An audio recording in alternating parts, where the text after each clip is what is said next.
मतदारसंघातलाच नव्हे तर तमाम मराठवाड्यातला लोक जर आज संभाजीनगरला गेलो, आम्ही नाव जरी सांगितलं तर डॉन म्हणून जी वेगळीच ओळख आहे. या शब्दाचा विपर्यास न करता लोकांनी धसकी घेतली की ह्या माणसाचं नाव काढल्याच्या नंतर आपलं काम झालंच पाहिजे. आणि काम कसं करायचं हे आता आम्ही या डोळ्याने, याची देही याची डोळा, मी स्वतःच्या डोळ्याने आज पाहतोय, आपण सर्वजण पाहत आहे. आजच्या या शुभप्रसंगी मी आपल्याला अशी विनंती करतो की या नवीन उद्योजक त्यांनी जे स्थापन केलाय यासाठी आपण शुभाशीर्वाद द्यावे. श्री रामप्रसाद बोडेकर सर.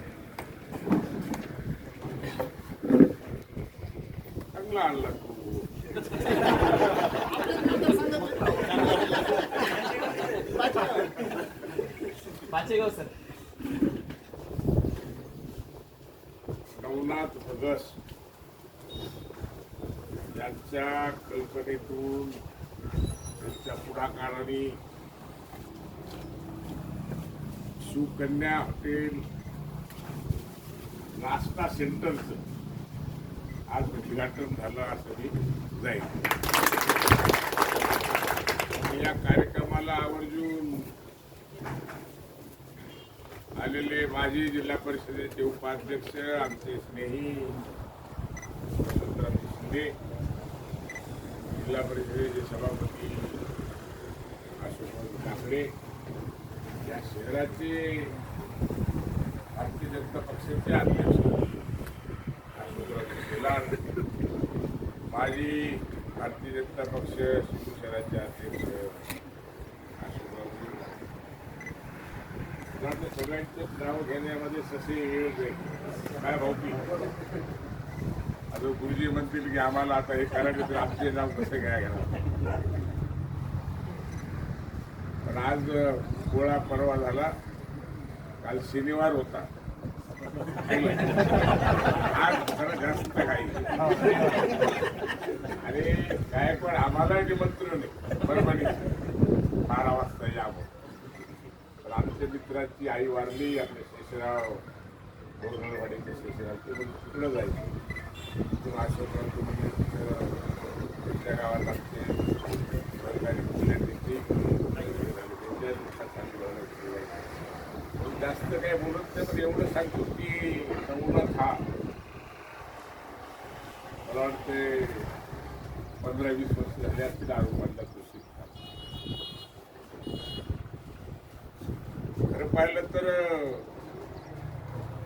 आता काही उदाहरणं देण्याजोगे आहेत, पण इथे दिलं त्याचा विपरीत परिणाम काय म्हणतो श्रीराव आपण म्हणतो की राजस्थानहून लोटा घेऊन आले आणि आजची काय परिस्थिती असं सांगतो. गाव सोडल्याशिवाय, घर सोडल्याशिवाय प्रगती होत नाही. त्याच्यातले उदाहरण आमच्या नवनाथ आहे का नाही. मग त्याच्यात कष्ट आले, परिश्रम आले, सगळ्याच गोष्टीचा हे आहे. आणि इथं सुद्धा देण्याचं जे मागचा उद्देश जो आहे काय चांगला आहे. आमच्या दोघांची चर्चा झाली आणि हे केंद्र अशोक आपल्यासाठी छान निवडणुका यायला जवळ गावाच्या दूर होते, चांगल्या गप्पा मारतायत, सगळ्या गोष्टी त्याच्यातून होकर चांगल्या निर्माण होणार. आणि मग त्याच्या मेहनतीला, त्याच्या याला निश्चित आई जगदंबा पूर्ण आशीर्वाद. आम्ही भोपे आहेत, आम्ही कदम हे भोपे आहेत आई जगदंबा. आम्ही मला या उद्योगा, नवीन उद्योग आमच्या अंतकरणापासून शुभेच्छा देतो. असेच उद्योग म्हणजे सुरू असले पाहिजे. नवीन उद्योगाला आम्हाला बनवायला विसरू नको, एवढंच या निमित्ताने पुन्हा एकदा अंतकरणापासून शुभेच्छा देतो. धन्यवाद साहेब. एक गोष्ट अजून एक महत्वाची म्हणजे अशी की शेती जर करायची तर आहे, पण त्याला जागा नसल्यावर कुठं शेती करणार का, डोक्यावर शेती करणार का आपण नाही. पण मग व्यवसाय करायचा आहे, पण त्याच्यासाठी लागणारी जागा उपलब्ध करून देणारी या जागेचे मालक यांचा सुद्धा या ठिकाणी तुमच्या हस्ते सत्कार होणं ही अतिशय काळाची गरज आहे. म्हणून या जागेचे मालक श्री विलास भाऊ रापसे यांना मी अशी विनंती करतो की त्या साहेबांनी यायला पाहिजे.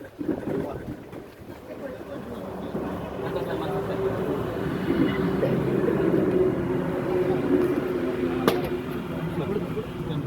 नाही जागा बोलून हो हो नाही त्यांना इकडे कळून जायचं म्हणून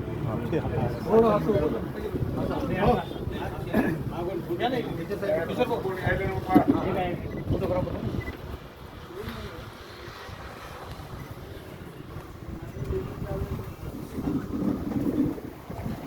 लगेच या ठिकाणी थोडासा नाश्ता आणि चहा पाण्याचा पण सुद्धा कार्यक्रम या ठिकाणी चहा लावू आयोजित नका. केला.